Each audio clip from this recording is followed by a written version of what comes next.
Clara, kumusta ka, puso ko? Ako si Clara at ito ang Kwentong Puso.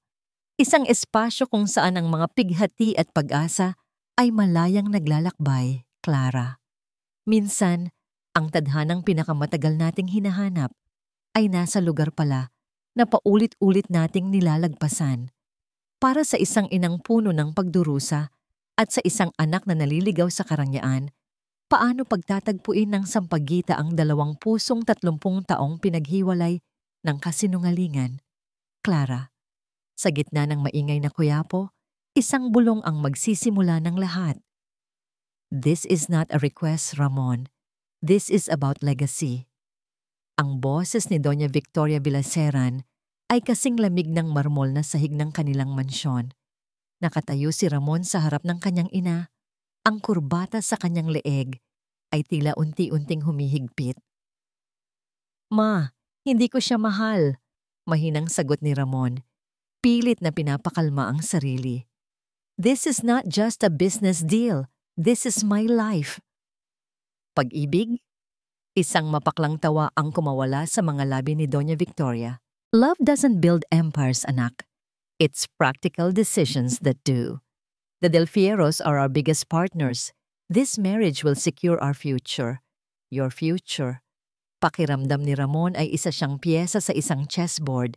Ang perpektong anak, ang matagumpay na arkitekto, ang tagapagmana.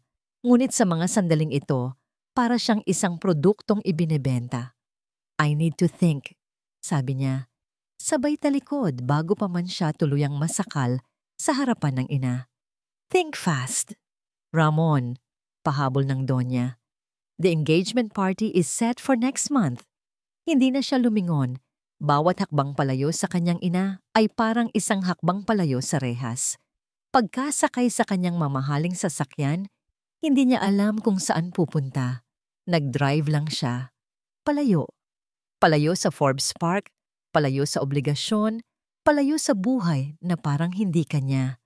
Dinala siya ng kanyang mga gulong sa isang mundong ibang-iba sa kanyang ginagalawan.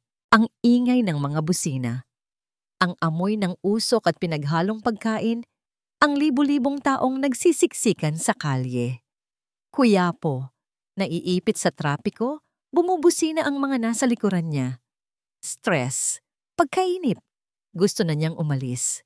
Nang biglang may isang maliit na espasyo siyang nakita, sinubukan niyang isingit ang kotse.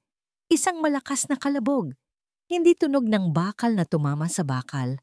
Isang tunog na mas magaan. Parang nabaling kahoy, napatigil ang mundo ni Ramon. Sa kanyang harapan, nakita niya ang isang maliit na stall ng sampagita na tumumba. Kumalat sa maruming kalsada ang puting-puting mga bulaklak na parang mga luhang bumagsak sa semento.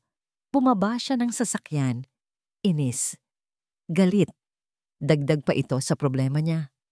Isang matandang babae na ang muka ay guhit-guhit na ng panahon ang dahan-dahang lumuhod para pulutin ang mga bulaklak. Ang kanyang mga kamay ay kulubot. Ang kanyang likod ay medyo hukot na. Walang oras si Ramon para dito.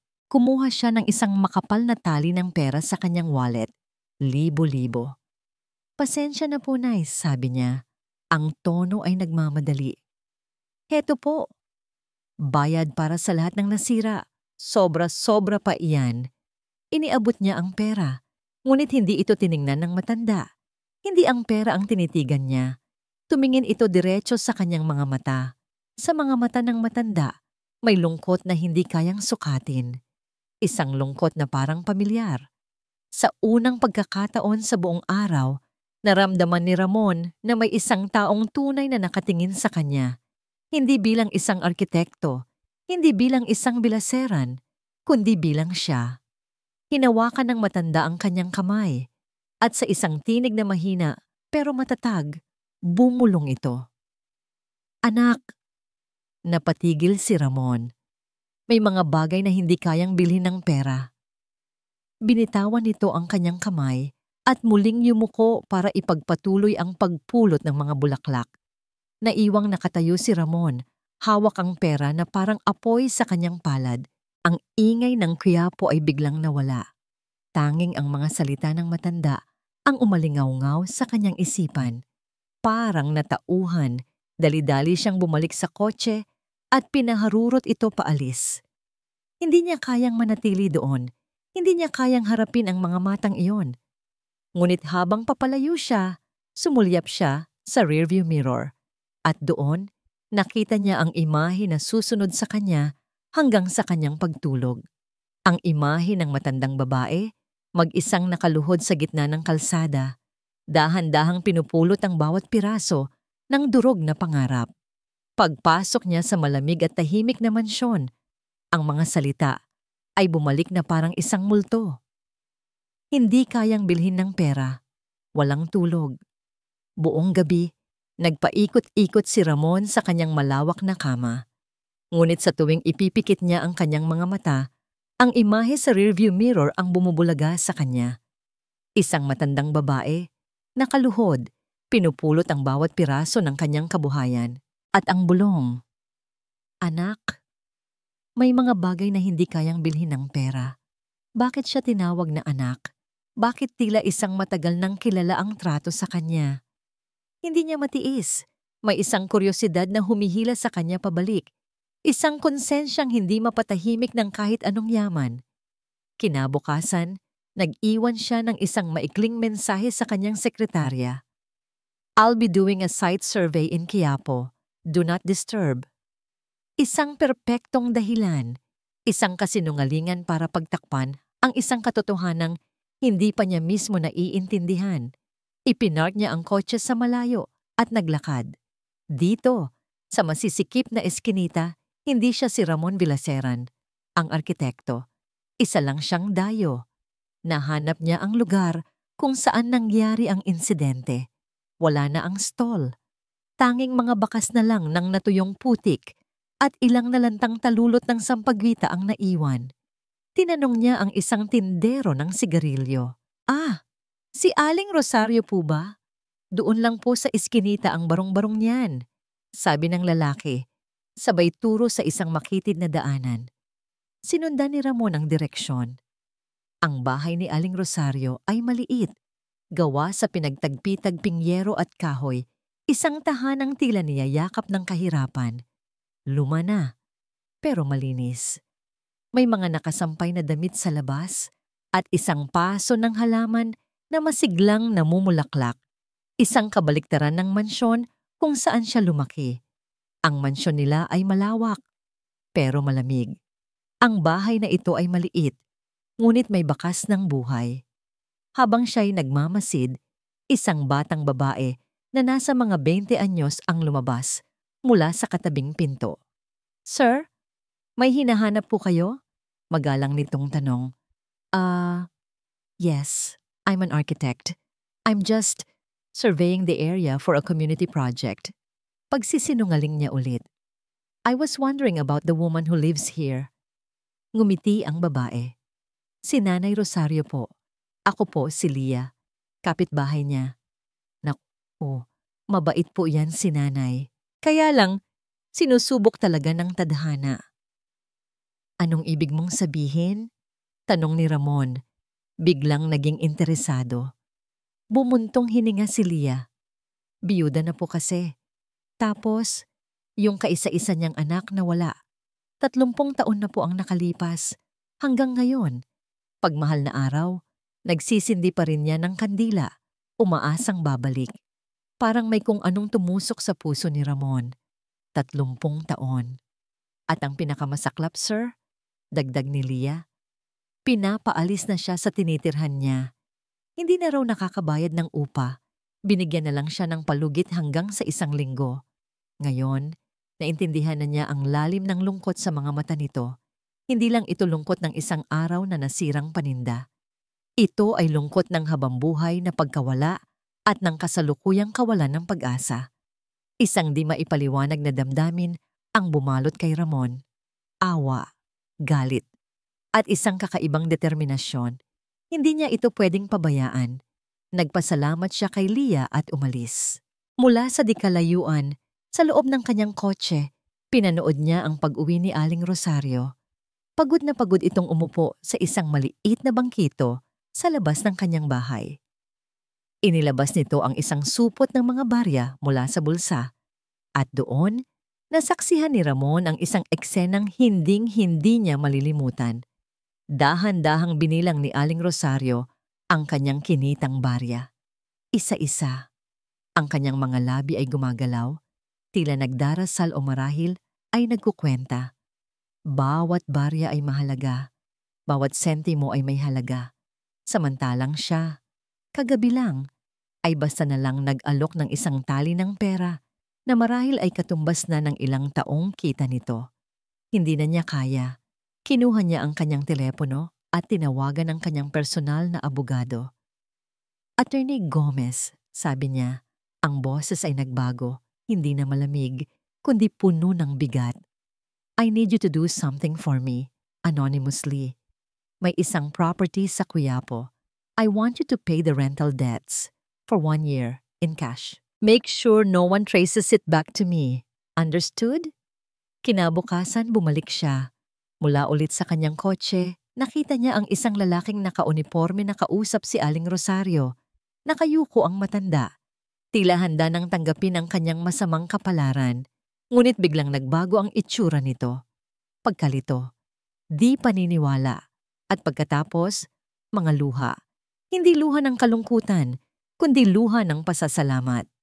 Tumingala si Aling Rosario sa langit. Ang mga kamay ay magkadaop. Basang-basa ang mukha. Nagpapasalamat sa Diyos, sa isang anghel na hindi niya kilala. Hindi niya alam na ang kanyang guardian angel ay nasa loob lang ng isang itim na BMW, ilang metro ang layo. Pinapanood ang bawat patak ng kanyang luha. Ang imahe ng umiiyak na mukha ni Aling Rosario, isang mukhang puno ng pasasalamat at pag-asa. Ang huling bagay na nasa isip ni Ramon bago siya pumasok sa mansyon para sa isa na namang tensyonadong hapunan kasama si Doña Victoria. Ang hapunan sa mansyon ng mga Villaseran ay palaging tahimik. Ang tanging maririnig ay ang mahinang tunog ng mga kubyertos na tumatama sa mamahaling plato. Ngunit sa gabing iyon, ang katahimikan ay may kasamang bigat. You were distracted tonight, Ramon. Binasag ni Doña Victoria ang katahimikan. Hindi ito isang tanong, kundi isang pahayag. Nakatitig siya sa kanyang anak. Ang mga mata ay matalas. Tila kayang basahin ang pinakatatagong sulok ng kanyang isipan. Maraming iniisip sa trabaho, ma. Maikling sagot ni Ramon. Iniiwasan ang kanyang tingin. Your secretary mentioned a site survey. Saan ka dinala ng iyong survey? May halong sarkasmo sa boses ng Donya. Nag-angat ng tingin si Ramon. Sa Quiapo. Isang bahagyang pagkunot ng noo ang sumilay sa mukha ni Doña Victoria. Tila isang masamang amoy ang naamoy niya. Quiapo. Anong gagawin ng isang Villaseran sa lugar na yon? That place is filthy. Puno ng magnanakaw at pulubi. Hindi ka dapat bumababa sa level nila. I have my reasons, matigas na sagot ni Ramon. Ano man ang rason na yan, itigil mo na, utos ng ina. Binigyan ka namin ng magandang pangalan. Isang buhay na kinainggitan ng lahat. Huwag mong dudumihan ang lahat ng yon dahil lang sa isang walang kwentang kapritsyo. You have a debt of gratitude to this family, Ramon. Huwag mong kalimutan yan. Utang na loob. Ang dalawang salitang yon ay parang kadenang nakapulupot sa kanyang leeg. Tumayo si Ramon. Tapos na po ako. Akmang tatalikod na siya para umalis nang pigilan siya ng kanyang ina. Lumapit ito sa kanya. Inayos ang gusot sa kanyang damit. Isang kilos na dapat ay nagpapakita ng pagmamahal ng isang ina. Ngunit sa likod nito ay may kontrol na nakakalamig. Inayos nito ang kanyang kurbata. Ang mga daliri ay marahan. Ngunit ang mga mata ay kasing talim ng patalim. Huwag mong kalimutan kung sino ka, Ramon. Bulong nito. Ang bawat salita ay may diin. Kung sino ang gumawa sa'yo. Iniwan ng mga salitang yon si Ramon na hindi makahinga. Kinagabihan, hindi siya mapakali. Naglalakad siya sa pasilyo ng mansyon nang marinig niya ang boses ng kanyang ina mula sa nakabukas na pinto ng library. May kausap ito sa telepono at ang boses nito ay hindi na kalmado. Ito ay mahigpit, at puno ng pag-aalala. Hindi pwedeng magkaroon ng aberya. Siguraduhin mong hindi na siya magiging problema. Napatigil si Ramon, nagtago sa dilim. Oo, pagpapatuloy ni Doña Victoria, mas mahina na ngayon. Ang taga Batangas, matagal na siyang nanahimik, bakit ngayon pa? Ayusin mo na ang dapat ayusin, now. Batangas? Ang probinsya kung saan siya isinilang. Isang malamig na kaba ang gumapang sa kanyang buong katawan. Parang may mga piraso ng isang palaisipan na unti-unting nabubuo sa kanyang isipan. Isang palaisipang ayaw niyang makita ang buong larawan. Dali-dali siyang pumasok sa kanyang kwarto, nilock ang pinto. Binuksan niya ang kanyang personal na safe at kinuha ang isang lumang folder na naglalaman ng kanyang mga dokumento. Nanginginig ang mga kamay na kinuha niya ang kanyang birth certificate. Sa loob ng 30 taon, isa lang itong piraso ng papel. Ngayon, para itong isang mapa patungo sa isang krimen. Binasa niya ang mga detalye na matagal na niyang kabisado. Pangalan, Ramon Villaseran, lugar ng kapanganakan, Batangas. Ngunit may isang detalye siyang ngayon lang binigyan ng pansin. Ang pangalan ng ospital, Sta Monica General Hospital. Binuksan niya ang kanyang laptop. Mabilis na nag-type sa search bar. Ang mga resulta ay lumabas. Isang lumang artikulo ng balita. Napatitig siya sa headline. Ang mga mata ay nanlalaki sa hindi paniniwala. Ang dugo sa kanyang mukha ay tila naubos. Sta Monica General Hospital sa Batangas. Tinupok ng apoy 30 taon na ang nakalilipas. Binasa niya ang petsa ng sunog, ang eksaktong araw at taon ng kanyang kapanganakan. Ang pundasyon ng kanyang buong pagkatao ay gumuho sa isang iglap. Ang mga salita ay umikot-ikot sa kanyang isipan, isang bagyo ng pagdududa at takot. Sunog, Batangas. Hindi na isang kaba ang nararamdaman ni Ramon. Isa na itong sigaw. Isang sigaw sa loob niya na humihingi ng katotohanan, gaano man ito kasakit. Ang unang hakbang ay ang pagkuha ng isang private investigator. Isang lalaking nasa middle age, mukhang ordinaryo, pero may mga matang matalas. Nagkita sila sa isang tahimik na coffee shop, malayo sa mga lugar na madalas puntahan ng mga Villaseran. I want you to investigate a fire. Sta Monica General Hospital in Batangas, 30 years ago. Diretsong sabi ni Ramon, sabay abot ng isang makapal na sobre. Find any and all records of births on that day. Look for any anomalies. And find anyone who worked there who is still alive. Understood, Mr. Villaseran. Sagot ng investigador. Ang boses ay professional. Discretion is guaranteed. Habang gumagalaw ang investigador sa dilim, si Ramon naman ay bumalik sa liwanag ng Quiapo. Ngunit ngayon, may dala na siyang bagong katauhan. Magandang araw po. Bati niya kay Aling Rosario isang hapon. Ako po si Mateo. Isa po akong volunteer para sa isang NGO na tumutulong sa mga community. Baka po may maitutulong ako sa inyo? Mateo. Ang pangalang narinig niya sa panaginip. Ang pangalang galing sa kung saan. Tinitigan siya ni Aling Rosario. May pagtataka, pero may kabaitan sa mga mata. Naku iho, mabuti ang iyong puso. Halika, maupo ka. At doon nagsimula ang kanyang dalawang buhay. Sa umaga, siya si Ramon Villaseran, ang arkitektong kinakausap ang mga kliyente at pinipirmahan ang mga plano. Sa hapon, siya si Mateo, ang volunteer na nagbubuhat ng mga bayong, nag-aayos ng mga tumutulong gripo at nakikinig sa mga kwento ng mga taga-eskinita. Sa piling ni Aling Rosario, nakakaramdam siya ng isang kapayapaan na hindi maibigay ng kanyang penthouse suite. Isang kapayapaan na masarap sa pakiramdam, ngunit kasabay nito ay masakit. Dahil alam niyang ito ay batay sa isang kasinungalingan, isang hapon, habang tinutulungan niya itong maghanda ng mga sampagita, kinuha nito ang kanyang kamay. Halika, iho, sabi ni Aling Rosario, ang ngiti ay malumanay. Tuturuan kitang gumawa ng kwintas. Kumuha ito ng isang mahabang karayom at sinulid. Ipinakita nito kung paano maingat na tinutusok ang bawat bulaklak. Inilalagay sa tamang pwesto upang makabuo ng isang perpektong garland. Dapat may puso, Mateo, sabi nito. Hindi lang basta tinutusok, dapat nararamdaman mo ang bawat isa. Sinubukan ni Ramon. Nanginginig ang kanyang mga kamay. Mga kamay na sanay humawak ng drafting pen, hindi ng karayom. Inalalayan siya ng matanda. Hinawakan nito ang kanyang kamay para igiya. Nang magdikit ang kanilang mga balat, isang kuryente ang gumapang sa kanyang braso. Hindi malakas, pero pamilyar. Isang pakiramdam na parang matagal nang nakatago sa kaibuturan ng kanyang mga buto. Isang alaala na hindi niya alam na meron siya. Napatingin siya sa mukha ng matanda.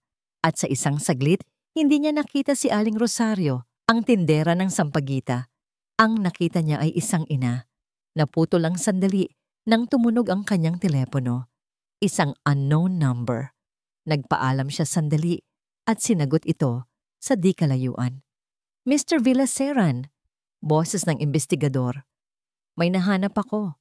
Napatuwidan tayo si Ramon. What is it? Mahirap, pero may lumabas na pangalan. Isang nurse na biglang nag-resign 1 linggo pagkatapos ng sunog. Walang record, walang paliwanag. Naglaho na lang. Elisa ang pangalan niya. Elisa. Isang pangalan. Ang unang sinulid. Sa wakas, isang tunay na simula. Hanapin mo siya. I don't care what it costs. Utos ni Ramon. Ang puso ay kumakabog sa pag-asa. Ngunit pagkatapos niyang ibaba ang tawag, tumunog ulit ang kanyang telepono, ang kanyang sekretarya. Umiiyak. Sir Ramon, humahagulgol ito sa kabilang linya. What's wrong, Kathy? Nag-aalalang tanong ni Ramon.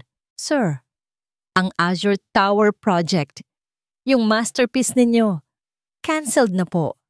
The investors, they all pulled out. Sabay-sabay po, sir. Parang binuhusan ng nagyayalong tubig si Ramon. What? Why? That's impossible. Hindi ko po alam, sir.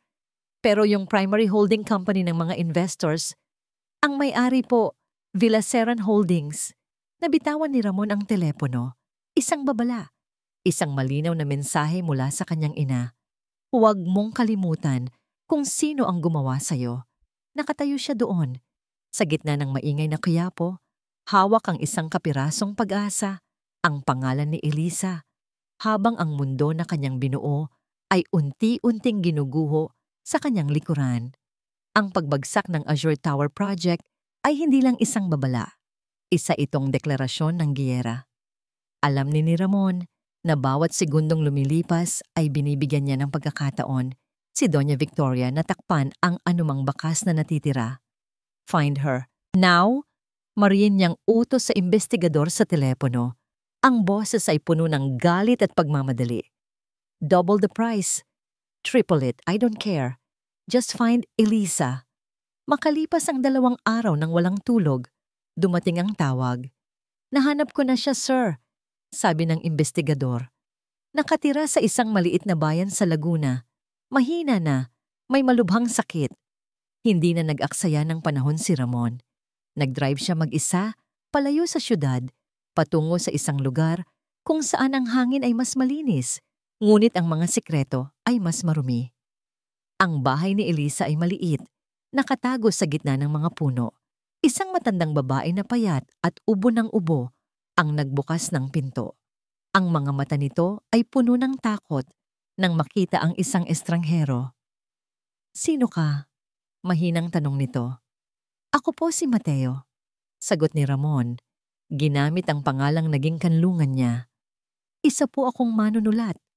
Nagsasaliksik po ako tungkol sa sunog sa Santa Monica Hospital. Sa pagbanggit pa lang ng pangalan ng ospital, nanginig ang buong katawan ni Elisa. Para siyang nakakita ng multo. Wala akong alam dyan. Mabilis nitong sagot. Akmang isasara ang pinto. Elisa, pigil ni Ramon. Ang boses ay malumanay, pero may bigat. Nandito ako para sa katotohanan. Para kay Rosario Reyes, ang pangalang Rosario ang nagsilbing susi. Ang lakas sa katawan ni Eliza ay biglang nawala. Napahawak siya sa hamba ng pinto at ang mga luhang 30 taon niyang kinimkim ay nagsimulang bumagsak. Pinaupo siya ni Ramon sa isang lumang silyang yantok. Doon, sa pagitan ng mga pag-ubo at pag-iyak, ikinuwento ni Eliza ang lahat. Ang bawat salita ay parang lason na matagal na niyang gustong isuka. Patay ang anak ni Senyora Victoria. Simula niya ang nagkumba. Ang boses ay garagal. Mahina ang puso. Isinilang na walang buhay. Nakatitig lang si Ramon. Ang puso niya ay tumigil sa pagtibok. Nagwala ang senyora. Desperada siyang magkaroon ng tagapagmana. At sakto. Sumiklab ang apoy. Gulo. Takbuhan ang lahat. Walang nakakaalam kung ano ang nangyayari. Ang kwento ay bumuhos mula sa kanya. Ang alok na pera. Isang halagang hindi niya kayang kitain kahit sa 10 buhay. Ang takot, ang desperasyon, at ang ginawa niya. May isang babae. Mag-isa lang. Malusog ang kanyang anak na lalaki. Ang pangalan niya, Rosario. Humagulgol si Eliza. Kinuha ko ang sanggol niya. Pinalitan ko ng patay na anak ng senyora. Sa gitna ng gulo, walang nakapansin.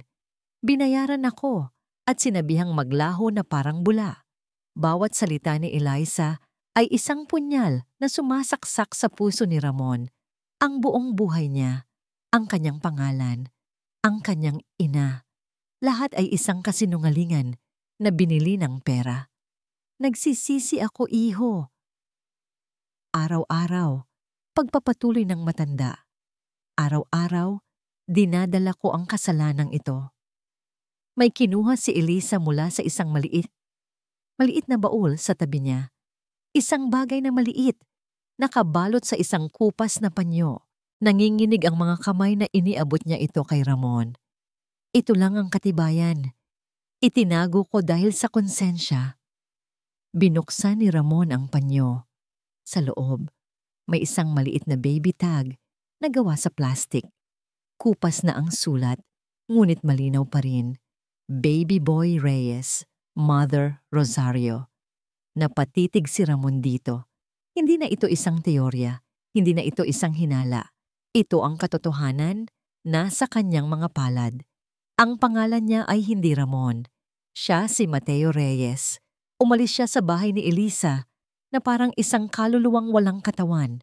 Hindi niya alam kung paano siya nakapag-drive pabalik ng Maynila. Ang isip niya ay blanko, ang puso niya ay durog. Dinala siya ng kanyang sasakyan pabalik sa Quiapo. Ang tanging lugar na parang totoo sa mga sandaling ito.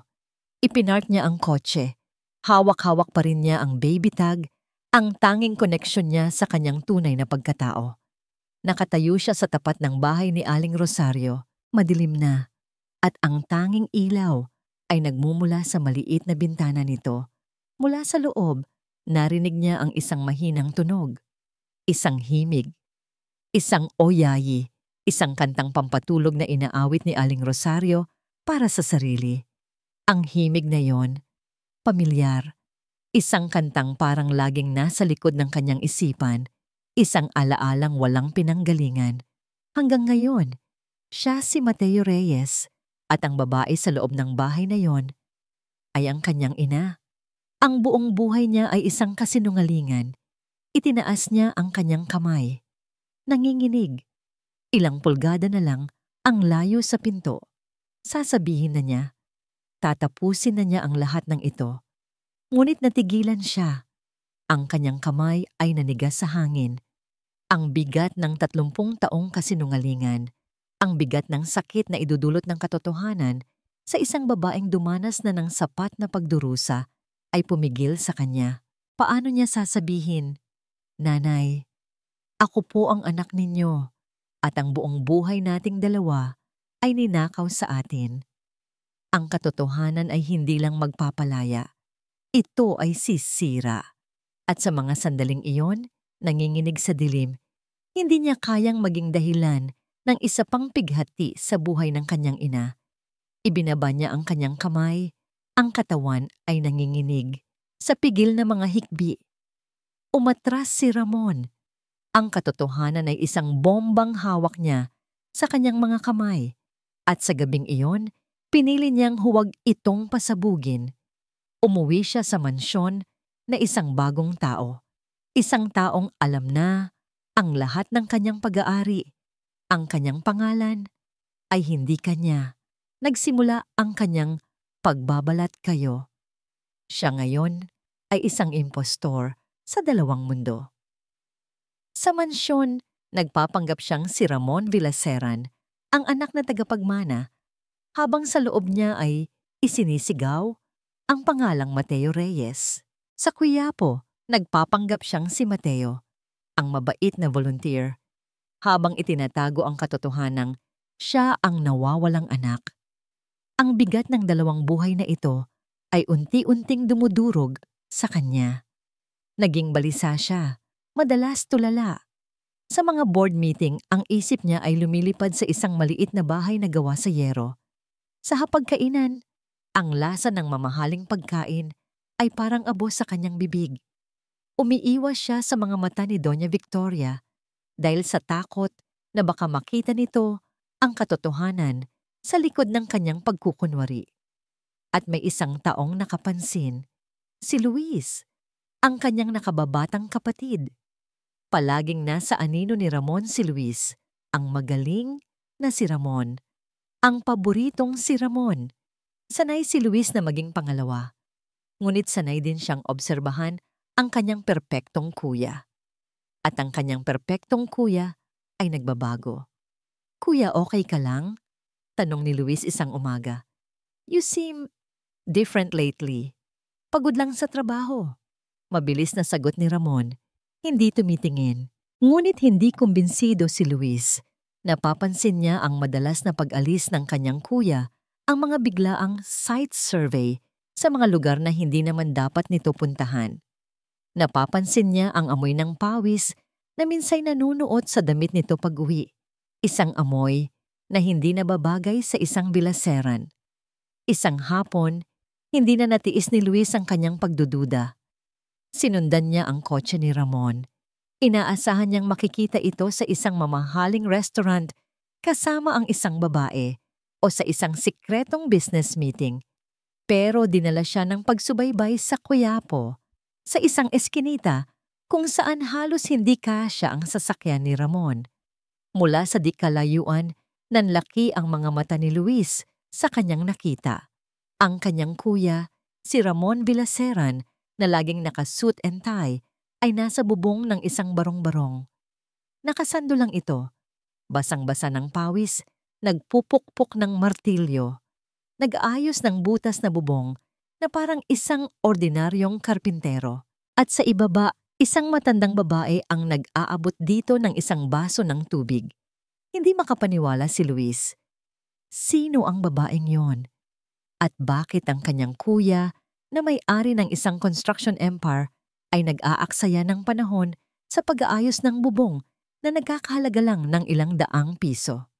Kinagabihan, bumalik si Ramon sa mansyon. Pagod, pero sa kaibuturan ng kanyang pagkatao, may isang bahaging buo. Matapos niyang ayusin ang bubong, pinilit siya ni Aling Rosario na manatili para sa hapunan. Sa isang maliit na mesa, sa liwanag ng isang mahinang bumbilya, kumain sila. Kanin at tuyo. Isang pagkaing hindi pa natitikman ni Ramon sa buong buhay niya. Ngunit habang isinusubo niya ito, isang kakaibang pakiramdam ang dumaloy sa kanya. Ang alat ng tuyo, ang init ng kanin. Ito ang lasa ng pagiging simple. Ito ang lasa ng tahanan. Isang tahanan na nagbigay sa kanya ng kapayapaan at kasabay nito, matinding kirot dahil ang tahanang ito ay dapat sa kanya. Ngunit siya ay isang bisita lamang dito. Isang estranghero na may ibang pangalan. Pagpasok niya sa pinto ng mansyon, sinalubong siya ni Luis. Nakatayo ito sa gitna ng malawak na sala. Ang mga braso ay nakakrus sa dibdib. Ang mukha ay seryoso. "Saan ka galing, kuya?" tanong ni Luis. Ang boses ay malamig. "May tinapos lang na trabaho," sagot ni Ramon, dumiretso sa hagdan. "Trabaho?" Humakbang si Luis paharap. "Anong trabaho yan at kailangan mong maging parang isang construction worker?" "Nakita kita, kuya." Napatigil si Ramon sa pag-akyat. Dahan-dahan siyang lumingon. "Sino ang babaeng yon, kuya?" Mariing tanong ni Luis. Ang bawat salita ay puno ng pagdududa at hinanakit. Bakit mas mahalaga pa siya kaysa sa pamilya natin? Ang salitang pamilya ay nanatili sa hangin, mabigat, puno ng kabalintunaan at sakit na tanging si Ramon lang ang nakakaalam. Ang confrontation sa pagitan ng magkapatid ay nauwi sa wala. Nagawang iwasan ni Ramon ang mga tanong gamit ang mga dahilan tungkol sa charity work at corporate social responsibility. Ngunit ang buto ng pagdududa ay naitanim na sa isipan ni Luis. At ang butong iyon ay didiligan ng kasinungalingan. Hindi lang si Luis ang nakapansin sa pagbabago ni Ramon. Ang babala ni Doña Victoria ay hindi gumana. Ang kanyang perpektong anak ay patuloy na naliligaw ng landas. Naramdaman niyang nawawalan na siya ng kontrol. At si Doña Victoria Villaseran ay hindi kailanman pumapayag na mawalan ng kontrol. Nag-utos siya ng sarili niyang investigasyon. Hindi nagtagal. Ang resulta ay dumating sa kanyang mga kamay, nakalagay sa isang brown na sobre. Ang nilalaman nito ay nagpatibay sa kanyang pinakamatinding kinatatakutan. Isang litrato ni Ramon na kausap ang isang matandang lalaki sa Laguna. Ang pangalan sa ilalim ng litrato, Elisa, retiradong nurse. Nabitawan ni Doña Victoria ang papel. Ang mukha ay namutla. Alam na niya. Alam na ni Ramon ang katotohanan. Ang haliging pinagtayuan niya ng kanyang perpektong buhay sa loob ng 30 taon ay nagsisimula ng gumuho. Panic. Iyon ang unang naramdaman niya. Ngunit mabilis itong napalitan ng isang bagay na mas malamig, mas kalkulado, pag-iingat sa sarili. Kung guguho ang mundo niya, sisiguraduhin niyang hindi lang siya ang madudurog. Pinatawag niya si Luis sa kanyang opisina. Ang silid ay madilim. Tanging ang ilaw mula sa desk lamp ang nagbibigay liwanag sa mukha ng Donya. "Anak," simula niya siya, ang boses ay malumanay, ngunit puno ng lason. "May kailangan kang malaman tungkol sa kuya mo." Naguluhan si Luis. "Ano po yon, ma?" Humugot ng isang malalim na hininga si Doña Victoria, isang perpektong pag-arte ng isang inang nasasaktan. "Ang kuya mo, si Ramon, ay hindi totoong Villaseran." Natawa si Luis. "Ma, what kind of joke is this?" "Hindi ito biro, Luis," mariing sabi ng Donya. Ang mga mata ay nagsisimula ng mamasa-masa. Isa siyang impostor. At doon, isinalaysay niya ang isang bersyon ng katotohanan na binaluktot para magsilbi sa kanyang layunin. Isang kwento ng isang sunog, isang sanggol na nawala, at isang desperadong paghahanap. Sa kanyang kwento, si Ramon ang kontrabida. Isang taong ginamit ang sitwasyon para makapasok sa pamilya, isang ahas na kanilang inalagaan. At ang pinakamasakit, Luis, humikbi ang Donya. Ang lugar na dapat ay para sa'yo ay inagaw niya. "Ano? Anong ibig niyong sabihin?" Nanginginig na tanong ni Luis. Ang mundo niya ay nagsisimula ng mabasag. "Ikaw, Luis," sabi ni Doña Victoria, hinawakan ang mukha ng anak. "Ikaw ang biktima sa lahat ng ito. Ang buhay na meron siya, dapat ay sayo. Ito ang huling patak." Ang lahat ng inggit, lahat ng hinanakit na kinimkim ni Luis sa loob ng maraming taon ay sumabog na parang isang bulkan. Ang pagmamahal niya sa kanyang kuya ay biglang naging abo. Napalitan ng isang nagngangalit na apoy ng galit at pagtataksil. "Paano? Paano niyo nalaman?" Hirap na tanong ni Luis. May inilabas na folder si Doña Victoria. Sa loob, Isang dokumento na may malaking selyo, isang DNA test result. Nagduda na ako noon pa, kaya't palihim akong kumuha ng sample. Ito ang resulta. Ipinakita niya ang papel. Ang resulta, percent match. Isang pekeng dokumento na kanyang ipinagawa, ang kanyang pinakamatinding sandata. Pinalaki ko siya bilang tunay na anak, Luis. Sabi ng Donya, ang muka ay isang maskara ng pighati. Pero inahas niya tayo. Wasak. Iyon ang tanging salitang kayang ilarawan si Luis. Ang kapatid na tiningala niya, ang taong hinangaan niya, ay isang magnanakaw pala. Isang manloloko. Hindi na siya nag-isip. Puno ng galit, pinuntahan niya si Ramon sa opisina nito sa kumpanya. Hindi na siya kumatok. Pabalang niyang binuksan ang pinto. Naabutan niya si Ramon na nakatayo, nakatingin sa labas ng bintana, nakatalikod. "Sinungaling ka," sabi ni Luis. Ang boses ay nanginginig sa galit. Dahan-dahang lumingon si Ramon, nagulat. "Luis, Wag mo akong tawaging kapatid," sigaw ni Luis. Ang mga ugat sa leeg ay lumalabas. Lumapit siya at buong lakas na itinulak ang mesa. Nagkalat ang mga papel at plano. "Hindi kita kapatid. Isa kang magnanakaw." Hindi makapagsalita si Ramon na bigla sa bigla ang pagsabog ng kapatid. "Akin ang lahat ng ito," sigaw ni Luis. Ang mukha ay puno ng luha at puot. Itinaas niya ang kanyang kamao at sa isang iglap, isang malakas na suntok ang tumama sa panga ng natutulalang si Ramon. Tumalsik si Ramon sa sahig. Ang gilid ng kanyang labi ay pumutok. Ang sakit ng suntok ay walang-wala kumpara sa sakit ng pagtataksil na nakikita niya sa mga mata ni Luis. "Luis, anong pinagsasabi mo?" Hirap niyang tanong habang sinusubukang tumayo. "Alam ko na ang lahat," sigaw ni Luis. Tila nasisiraan ng bait. "Ang kasinungalingan mo, ang pagnanakaw mo sa buhay ko." Sa pagpasok ni Doña Victoria sa silid, kasama ang ilang security guard, naintindihan ni Ramon ang lahat. Isa itong patibong, isang perpektong dula na isinulat at idinirek ng kanyang ina. "Mga gwardiya, ilabas ninyo ang taong yan," malamig na utos ni Doña Victoria. Itinuturo si Ramon na parang isang basahan. "Maano to?" tanong ni Ramon, hindi makapaniwala.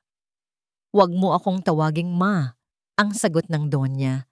Ang bawat salita ay kasing tulis ng yelo. "Hindi ka bilaseran.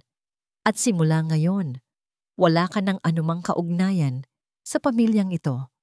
Doon, sa harap ni Luis at ng mga empleyado na nagsisimula ng mag-usisa sa labas, ipinahayag ni Doña Victoria ang kanyang hatol. "You are fired from this company. Your assets are frozen. The car you drive, the condo you live in, lahat ng yan ay pag-aari ng kumpanya. You have nothing." Parang isang masamang panaginip, ang buong buhay na kanyang kinilala ay binubura sa harap niya. Hinila siya ng mga gwardya patayo. Hindi siya nanlaban. Ang kanyang lakas ay naubos na. Dinala siya ni Doña Victoria sa isang maliit na kwarto. Si Luis ay nakasunod sa likuran. Ang mga mata ay puno pa rin ng galit. "I will give you one choice, Ramon, or whatever your name is," sabi ng Donya. Ang boses ay mahina na ngayon, mas nakakatakot. May isang matandang babae sa Quiapo, si Rosario Reyes. Nanigas si Ramon. "Mawala ka. Disappear. Huwag ka nang magpapakita kahit kailan sa buhay namin. In exchange, hahayaan kong manahimik ang matandang yon sa kanyang kahirapan. She will be left alone." Tumingin siya ng diretso sa mga mata ni Ramon at nakita niya ang isang bagay na mas masahol pa sa galit, isang kawalan ng kaluluwa. "Pero kung lalaban ka," pagpapatuloy nito, "kung susubukan mong gumawa ng kahit anong iskandalo, sisiguraduhin ko sa sarili kong mga kamay na ang matandang yon ay itatapon sa kalsada. Uubusin ko ang lahat ng koneksyon ko para sirain hindi lang siya, kundi ang buong komunidad na yon. Do you understand me? Ito ay isang blackmail, isang sakal sa leeg na walang kawala. Gagamitin nito ang kanyang ina laban sa kanya. Tumingin si Ramon kay Luis, naghahanap ng kahit katiting na awa, ng kahit anong bakas ng kapatid na kanyang nakasama. Ngunit ang nakita niya ay isang mukhang bato, isang mukha ng isang estranghero. Walang pagpipilian si Ramon. Ang paglaban ay mangangahulugan ng kapahamakan para sa kanyang ina. Tumango siya, isang beses, isang tango ng pagsuko. Good, sabi ni Doña Victoria. May isang manipis na ngiti ng tagumpay sa kanyang mga labi. You have 1 hour to get your personal things from the mansion.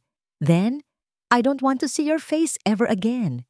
Pinalabas siya ng mga gwardiya sa gusali, sa gitna ng mga nagbubulungang empleyado. Dinala siya pabalik sa mansyon. Ang 1 oras ay parang 1 minuto. Ano ang dadalhin mo mula sa isang buhay na hindi naman pala sayo?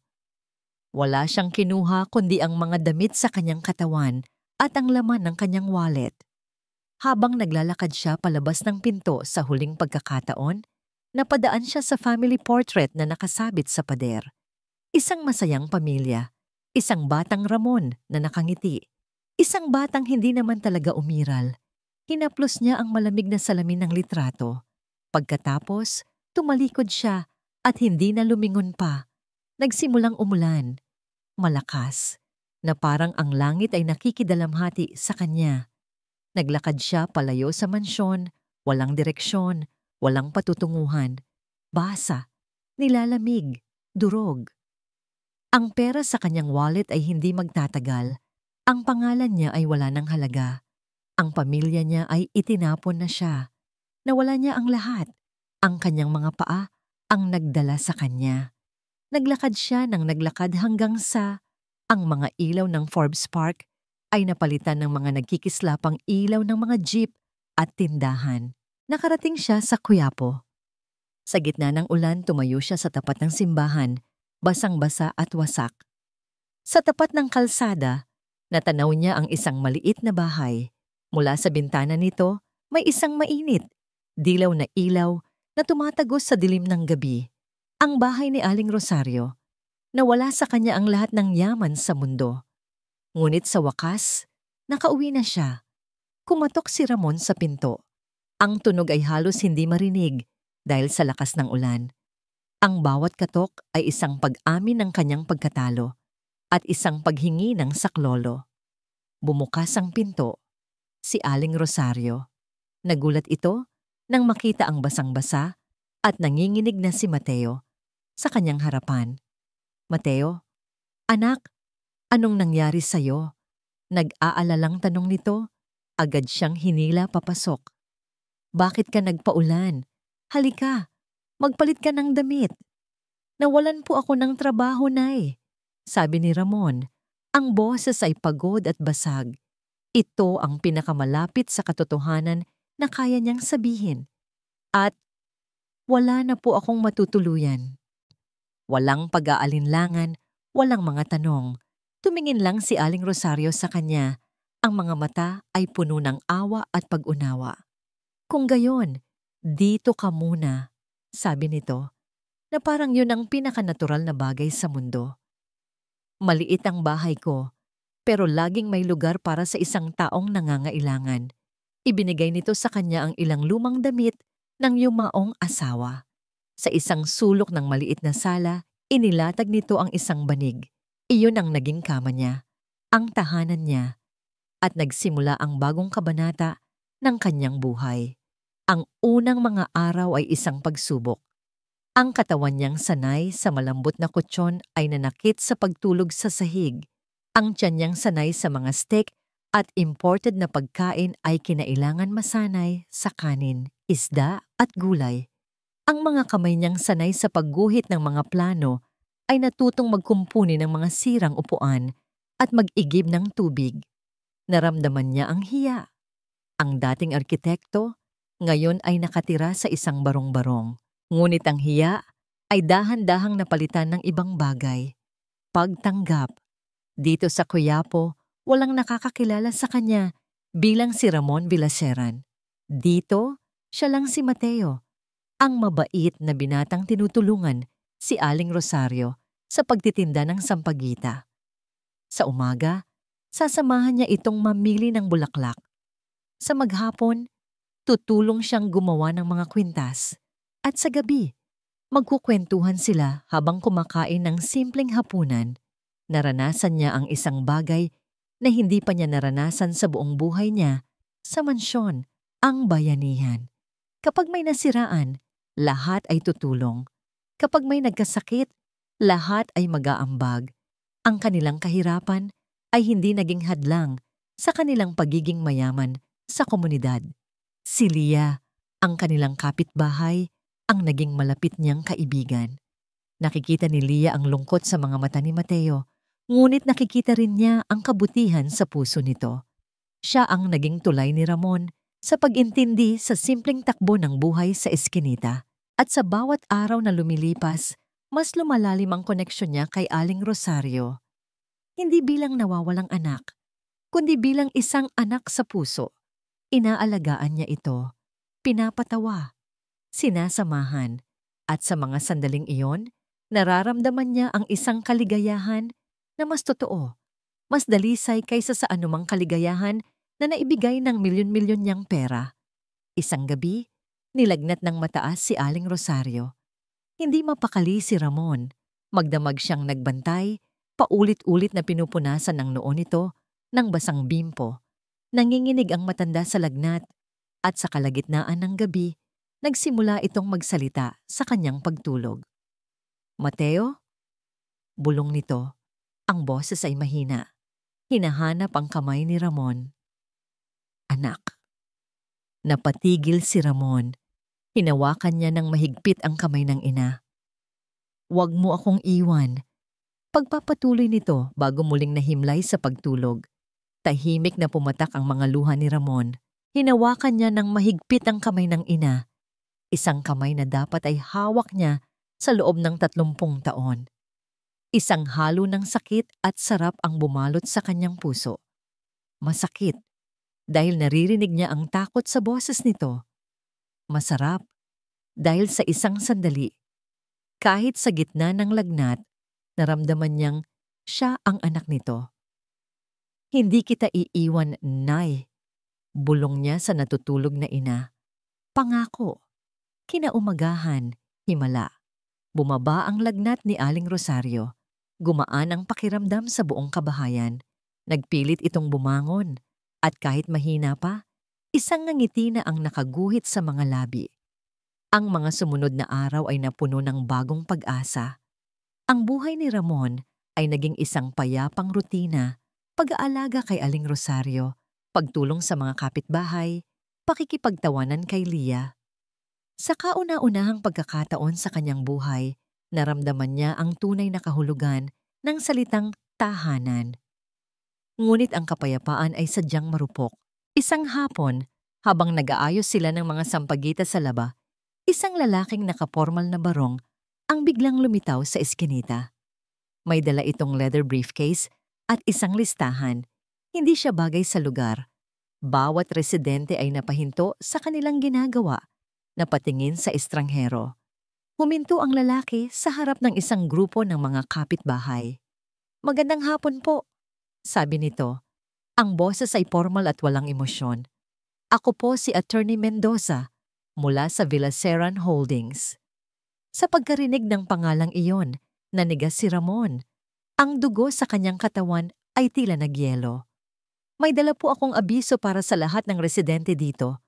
Pagpapatuloy ng abogado, sabay abot ng mga sobre sa mga tao. Isang eviction notice po ito. Nagsimula ang bulungan. Pagkalito, takot. Eviction? Bakit? Sigaw ng isang ginang. Ang buong block na ito ay nabili na ng kumpanya, paliwanag ng abogado. Magtatayo po kami ng isang bagong commercial development dito. Nilapitan ni Ramon ang abogado. Ang mga kamao ay nakakuyom. Anong karapatan ninyo na basta na lang paalisin ang mga tao? Tanong niya. Ang boses ay mababa, pero puno ng galit.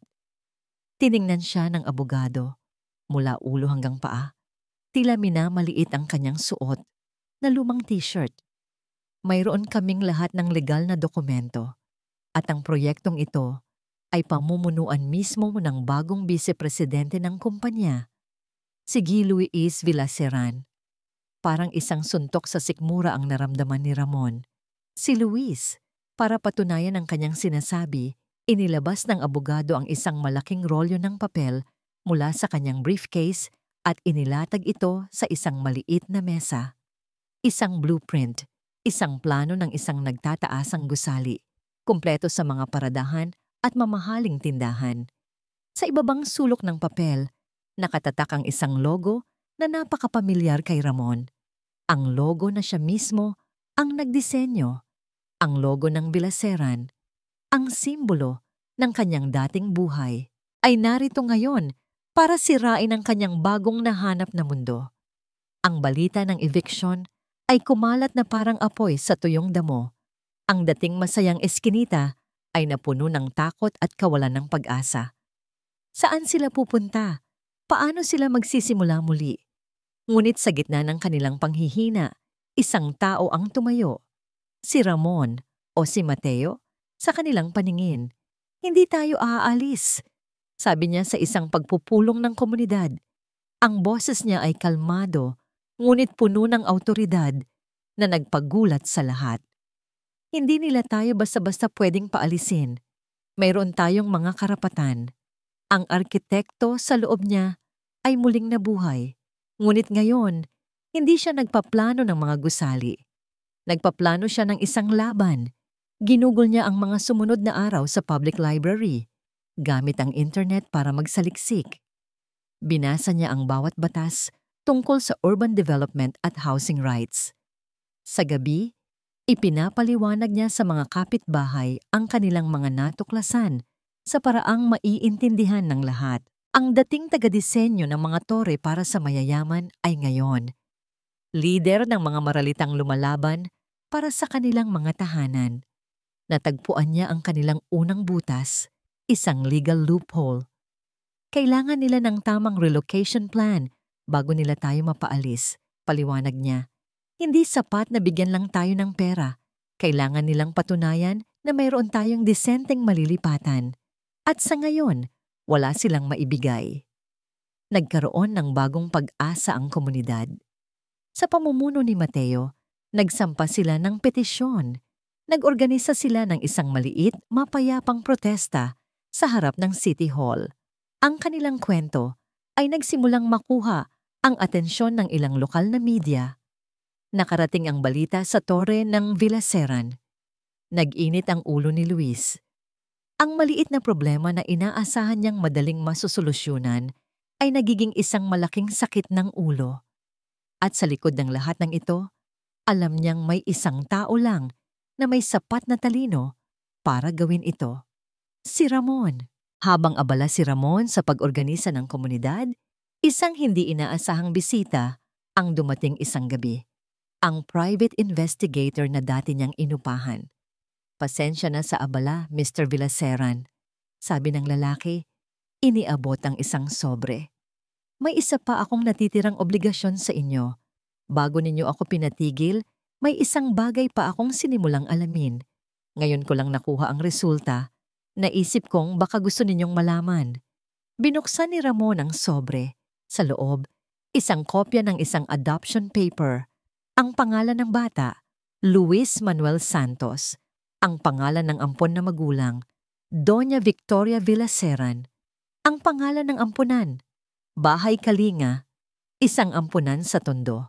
Ang petsa ng pag-aampon, halos 1 taon pagkatapos ng sunog sa ospital sa Batangas.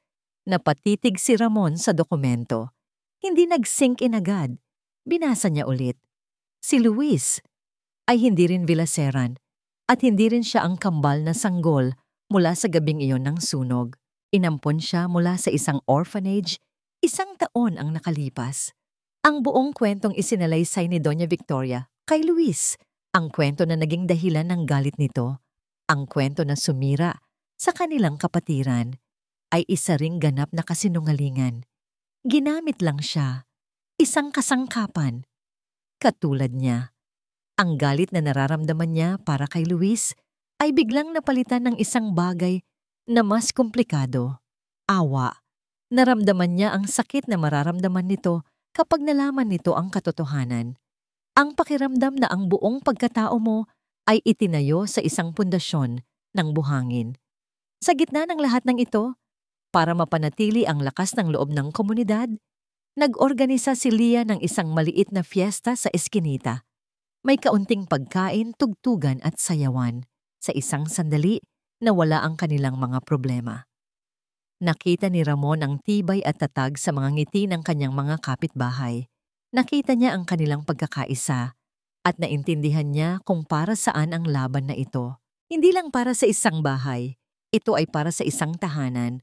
Gabi na, nakaupo si Ramon sa labas, hawak-hawak ang adoption papers ni Luis. Ang papel na ito ang kanyang alas. Pwede niya itong gamitin para sirain si Luis. Pwede niyang ipakita ito sa board ng Villaseran Holdings. Pwede niyang tapusin ang eviction. Pwede siyang manalo. Ngunit tiningnan niya si Aling Rosario na nakaupo sa di kalayuan, nakangiti habang pinapanood ang mga batang nagsasayawan. Ngunit sa pagitan ng mga ngiti, may isang ubo. Isang ubo na mas malalim, mas madalas kaysa dati. Ang oras ay nauubos. Ang paggamit sa dokumentong ito ay mangangahulugan ng isa na namang digmaan, isa na namang iskandalo, isa na namang sakit. Mayroon pa bang ibang paraan? Isang paraan na makapagliligtas sa komunidad at marahil makapagliligtas din sa kapatid na minsan niyang nakilala? Nagdesisyon si Ramon. Ang digmaan ay hindi mananalo sa pamamagitan ng isa pang bomba. Ang kadena ng kasinungalingan ay kailangang putulin, hindi dugtungan. Kinabukasan, pinuntahan niya ang tore ng Villaseran, hindi bilang si Mateo, ang leader ng komunidad, kundi bilang si Ramon, ang kapatid. Hinarang siya ng mga gwardiya, ngunit nagpumilit siya. Sabihin ninyo kay Luis na nandito ang kapatid niya. Mahalaga ito. Nakarating ang mensahe. Ilang sandali pa, pinapasok siya. Sa opisina ng vice-presidente, ang dating opisina niya, nakatayo si Luis, nakatalikod, nakatingin sa syudad na nasa kanyang mga paa. Anong ginagawa mo dito? Malamig na tanong ni Luis, hindi lumilingon. Nandito ka ba para makiusap? Para sumuko? Nandito ako para sa'yo, Luis, sagot ni Ramon. Ang boses ay kalmado. Humarap si Luis. Ang mukha ay isang maskara ng galit. Wala na akong kapatid na magnanakaw. Hindi pinansin ni Ramon ang insulto. Dahan-dahan siyang lumapit at inilapag ang adoption papers sa ibabaw ng makintab na mesa. Basahin mo. Tiningnan ito ni Luis ng may pagdududa, ngunit kinuha pa rin. Habang binabasa niya ang bawat salita sa dokumento, unti-unting nagbago ang kanyang mukha. Ang galit ay napalitan ng pagkalito. Ang pagkalito ay naging di paniniwala. At ang di paniniwala ay naging isang ganap na pagkawasak. Hindi totoo yan. Nanginginig niyang sabi. Ang mga mata ay nakatutok sa papel na parang lason. Ito ay peke. Hindi, mahinahong sabi ni Ramon. Tingnan mo ang selyo, Luis. Tingnan mo ang pirma. Alam mong totoo yan. Napaupo si Luis sa kanyang swivel chair. Ang lakas ay tila biglang naubos. Ang pundasyon ng kanyang galit. Ang kwentong nagbigay sa kanya ng karapatang kamuhian si Ramon ay gumuho sa isang iglap. Bakit? Bulong niya, ang tingin ay blangko. Umupo si Ramon sa silya sa harap niya. Walang mesa sa pagitan nila. Dahil ginawa ka lang niyang kasangkapan, Luis. Katulad ko. Ang mga salitang yon ang tuluyang bumasag kay Luis. Ang matigas na anyo ay nawala. Ang pride ay nadurog. Sa harap ni Ramon, umiyak siya. Umiyak na parang isang batang nawawala. Umiyak para sa isang buhay na hindi niya maintindihan. Hinayaan siya ni Ramon. Hinayaan niyang ilabas ang lahat ng sakit. Nang medyo kumalma na si Luis, Nagsalita ulit si Ramon. May isa pa akong dapat sabihin sa'yo tungkol sa tunay nating ina. Ikinuwento niya ang lahat. Tungkol kay Aling Rosario, ang pagkawala ng anak nito, ang buhay nito sa Quiapo, at ang sakit nito sa puso na lumalala sa bawat araw. Kailangan kanyang makita, Luis, sabi ni Ramon. Kailangan ka naming dalawa. Tumingin si Luis kay Ramon. Ang mga mata ay pula at namamaga. Wala na ang galit. Ang natira ay isang malalim na kalungkutan at pagsisisi. Tumayo si Ramon at inilahad ang kanyang kamay. Ngunit sa halip na tanggapin ito, tumayo si Luis at niyakap ang kanyang kapatid. Isang yakap na mahigpit, puno ng sakit at pasasalamat. Hinaplos ni Ramon ang likod ng umiiyak niyang kapatid. Hindi tayo magkadugo, bulong ni Ramon. Pero magkapatid tayo sa sakit. Umalis sila sa gusali ng magkasama. Iniwan ni Luis ang kanyang posisyon, ang kanyang pangalan, ang kanyang pekeng buhay. Habang naglalakbay sila patungong Quiapo, isang kakaibang katahimikan ang namagitan sa kanila. Hindi katahimikan ng galit, kundi katahimikan ng pag-unawa. Nang papalapit na sila sa eskinita, ang kaba ay nagsimulang gumapang sa kanilang mga dibdib.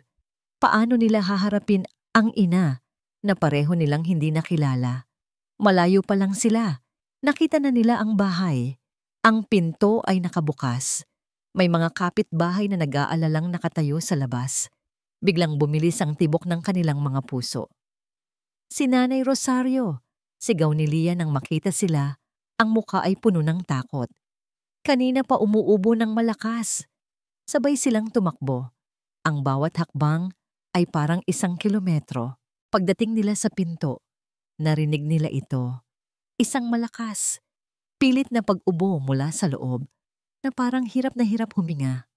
At pagkatapos, isang biglaan, nakakabinging katahimikan. Kasabay ng takot, sabay silang pumasok sa loob ng maliit na bahay. Naabutan nila si Aling Rosario, nakahiga sa banig. Ang paghinga ay mababaw at hirap. Ang kanyang mukha ay maputla. Ngunit nang makita niya ang 2 lalaking pumasok sa kanyang pinto, isang kislap ang suminilay sa kanyang mga mata. Lumuhod si Ramon sa tabi niya. Hinawakan ang kanyang malamig na kamay. Nanay. Sa wakas, pagkatapos ng 30 taon ng pagkukunwari, sinabi niya ang mga salitang matagal nang gustong kumawala sa kanyang puso. Nanay, ako po si Mateo. Hindi na kailangan ng paliwanag. Hindi na kailangan ng mga dokumento. Sa mga mata ng isang ina, ang katotohanan ay mas malinaw pa sa sikat ng araw. Tumulo ang mga luha mula sa mga mata ni Aling Rosario, dumaloy sa mga guhit ng kanyang mukha. Mga luhang hindi na ng lungkot, kundi ng purong kagalakan. Sinubukan niyang magsalita, ngunit isang mahinang tunog lang ang lumabas.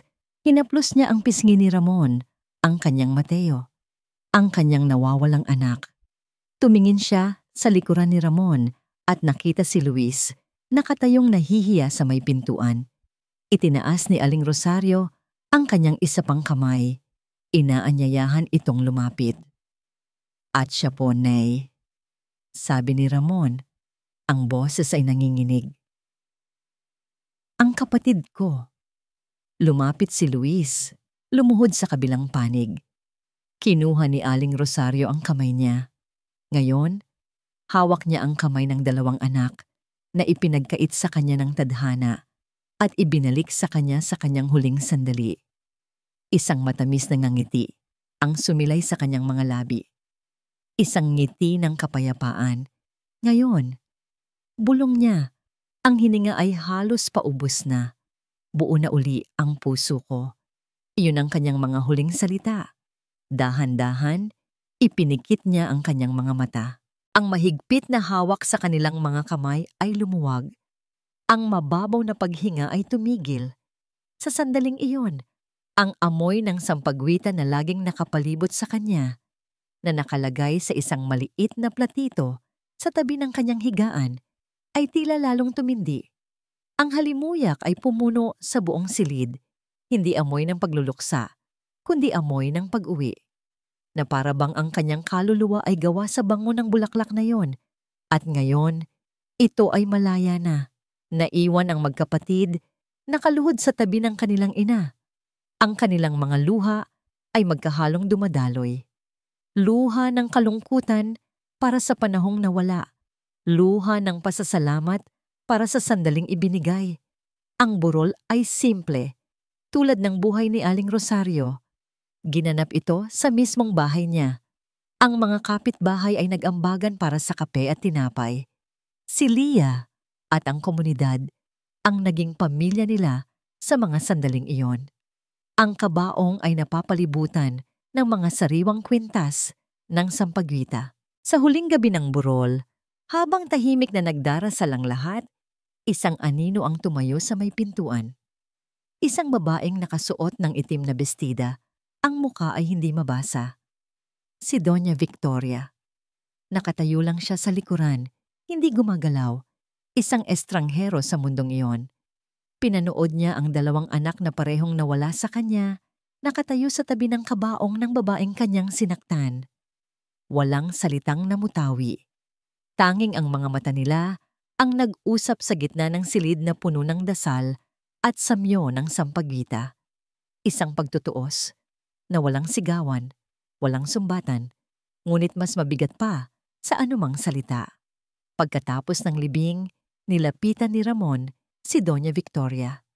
Nagkita sila sa labas ng sementeryo, sa ilalim ng isang malaking puno ng akasya. Wala na ang mga tao. Tanging sila na lang dalawa at ang katahimikang naiwan. Hindi galit ang dala ni Ramon, hindi paghihiganti. Tanging isang pagod na kapayapaan. Hindi ko alam kung bakit ka pumunta, mahinang sabi ni Ramon. Hindi ko rin alam, sagot ni Doña Victoria. Ang boses ay sa unang pagkakataon ay nagpakita ng lamat. Wala na ang dating awtoridad. Tanging isang matandang babae na napapalibutan ng mga multo ng kanyang mga desisyon. Pinatawad ka na niya, sabi ni Ramon. Bago pa man niya nalaman ang lahat, pinatawad ka na niya. Ganoon siyang klaseng tao. Tumingin si Doña Victoria sa malayo. Hindi ko hiningi ang tawad niya. Alam ko, sagot ni Ramon. Pero ibinigay pa rin niya. At ako. Humugot siya ng malalim na hininga. Pinapatawad na rin kita. Isang luha ang pumatak mula sa mata ng Donya. Mabilis niya itong pinunasan. Hindi dahil sa hindi mo ako sinaktan, pagpapatuloy ni Ramon, kundi dahil ayoko nang dalhin ang bigat na ito. Ayoko nang maging bilanggo ng galit. Ngunit ang pagpapatawad ay hindi nangangahulugang paglimot. Hindi na ako pwedeng maging anak mo. Hindi na ako si Ramon Villaseran. Lumapit si Luis. At ako rin po, sabi niya. Ang boses ay magalang ngunit matatag. Salamat po sa pagpapalaki sa akin. Ngunit hindi Villaseran ang pangalan ko. Hahanapin ko kung sino talaga ako. Kung saan ako tunay na nabibilang. Sa isang iglap, nawala sa harap ni Doña Victoria ang lahat.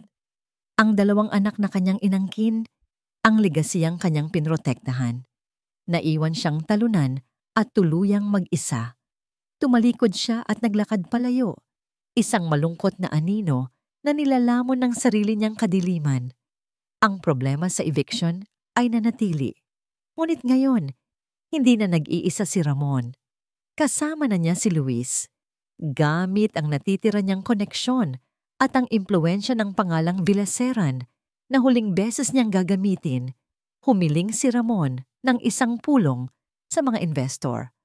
Pumasok sila sa boardroom, hindi bilang mga kaaway, kundi bilang mga tagapagsalita para sa isang komunidad na walang boses. Hindi na nila tinutulan ang buong proyekto. Sa halip, nag-alok sila ng isang kompromiso. Ituloy ninyo ang commercial area sa kalahati ng lupa. Paliwanag ni Ramon. Inilalatag ang isang bagong plano na ginuhit niya sa papel.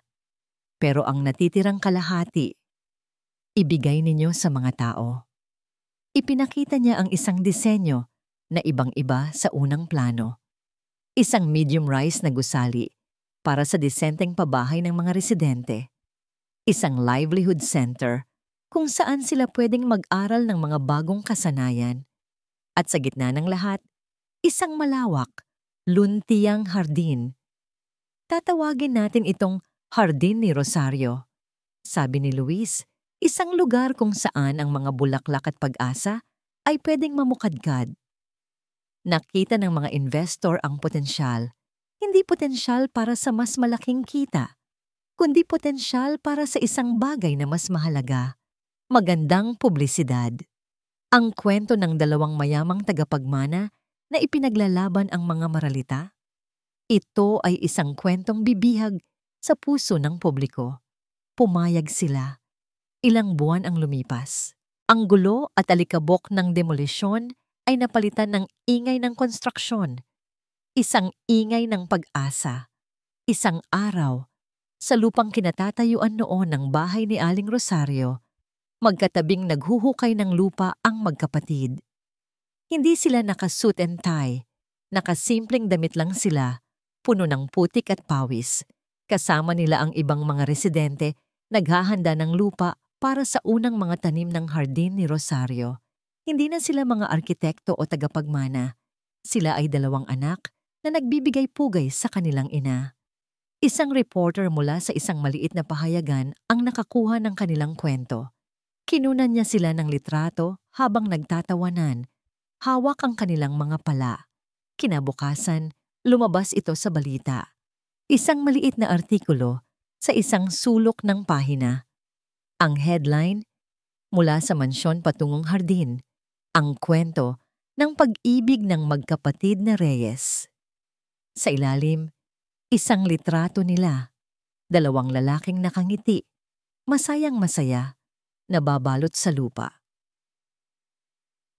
Isang taon ang lumipas, ang hardin ni Rosario ay isa ng buhay na himala sa gitna ng Quiapo. Ang dating magulong eskinita ay isa ng maayos na komunidad. Ang mga bulaklak, lalo na ang sampagwita, ay namumukadkad sa bawat sulok. Ang bango nito ay paalala ng isang pamana ng pag-ibig. Ang livelihood center ay abala. Si Ramon, na mas kilala na ngayon ng lahat bilang Kuya Mateo, ang siyang nangunguna sa mga programa. Gamit ang kanyang talino sa pagpaplano, tinuruan niya ang mga residente hindi lang magtanim, kundi magnegosyo.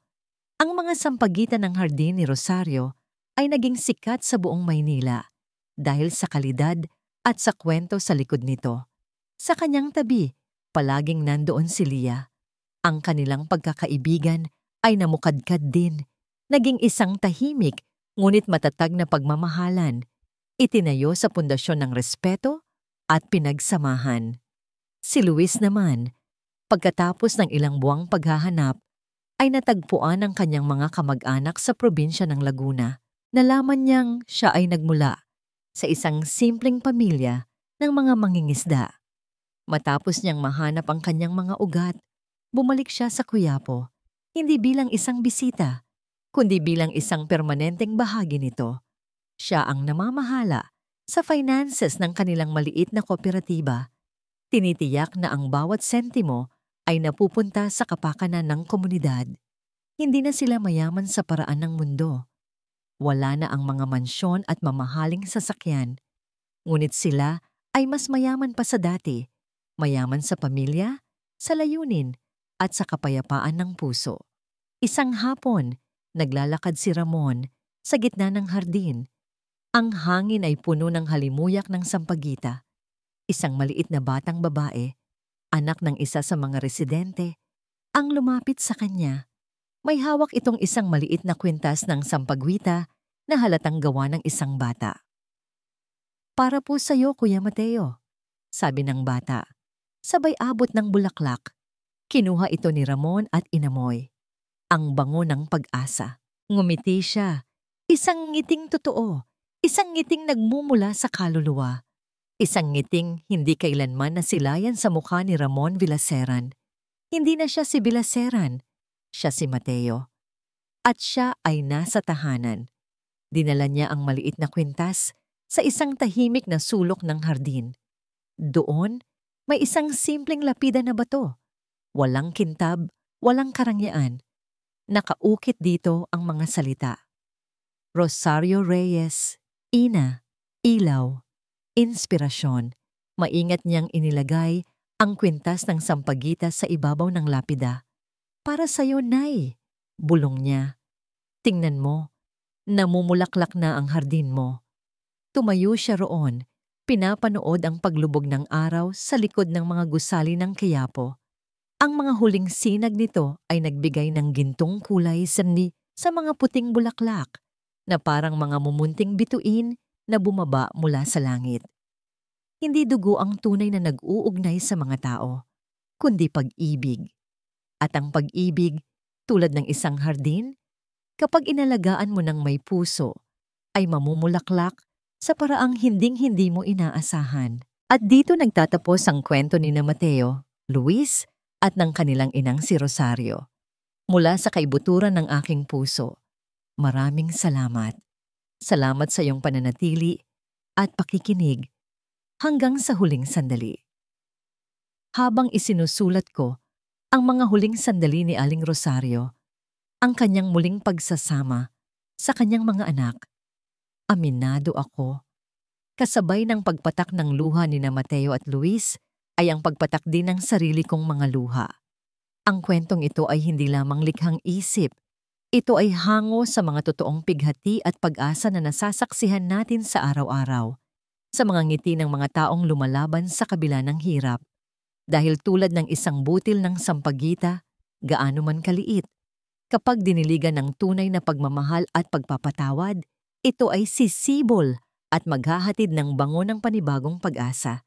Ngunit bago tayo magpaalam, iiwan ko sa iyo ang isang tanong. Kung ikaw ang nasa kalagayan ni Mateo, sa lahat ng sakit at kasinungalingang kanyang dinanas, kaya mo bang patawarin ang isang tulad ni Doña Victoria? Inaanyayahan kitang ibahagi ang iyong saloobin sa ating comment section. Bawat puso, bawat opinyon ay mahalaga sa ating kwentuhan. At kung ang kwentong ito ay nakaantig sa iyo, huwag sanang mag-atubiling i-like at i-share ito upang mas marami pang puso ang ating maabot. Ang kwento ay isinulat ni Kwentong Puso